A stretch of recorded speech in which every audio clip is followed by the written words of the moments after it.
올해 인터넷 전문 은행 사이에서 중금리 대출을 둘러싼 경쟁이 치열해질 전망입니다. 카카오뱅크가 고신용자 신용대출 한도를 줄이고 중금리 대출 공급을 확장하겠다고 먼저 포문을 열었습니다. K뱅크와 토스뱅크도 모두 중금리 대출 시장 공략을 목표로 내세웠는데요. 그 속내가 무엇인지 박지용 기자가 보도합니다. 올해 카카오뱅크의 경영 전략 키워드는 중금리 대출입니다. 올해 카카오뱅크가 가장 중점을 두는 부분은 중저신용자 대상 대출입니다. 하반기 초 정도 되면 카카오뱅크 앱에서 중저신용자 대출 상품을 확인하실 수 있을 것 같습니다.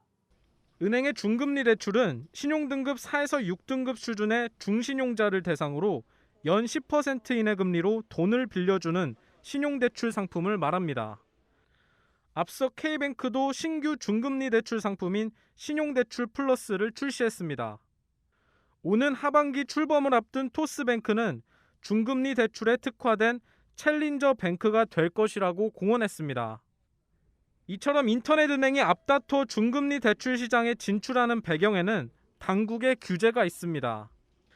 최근 고신용자를 대상으로 한 가계대출 규제로 저금리 대출이 제한되면서 중금리 대출로 수요가 몰리고 있기 때문입니다.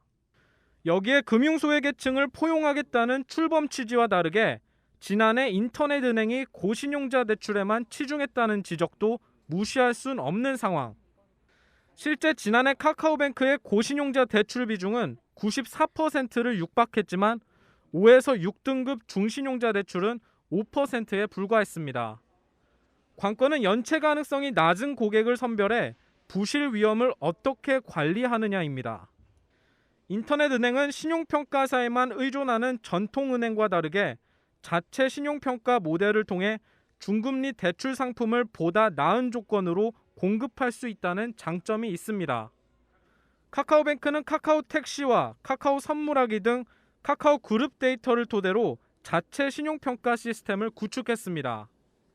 인터넷 전문가들이 그런 저신용차주들, 중저신용차주들의 금융 이력을 확보했다는 측면에서 보면 데이터 활용 가능성은 높아 보이고 신용평가 모델을 정교하게 만들 가능성도 있거든요. 인터넷은행이 본격적인 중금리 대출 시장 진출에 나서면서 중저신용자를 대상으로 한 대출 상품에도 획기적 변화가 일어날 수 있을지 관심을 끕니다. 머니투데이 방송 박지웅입니다.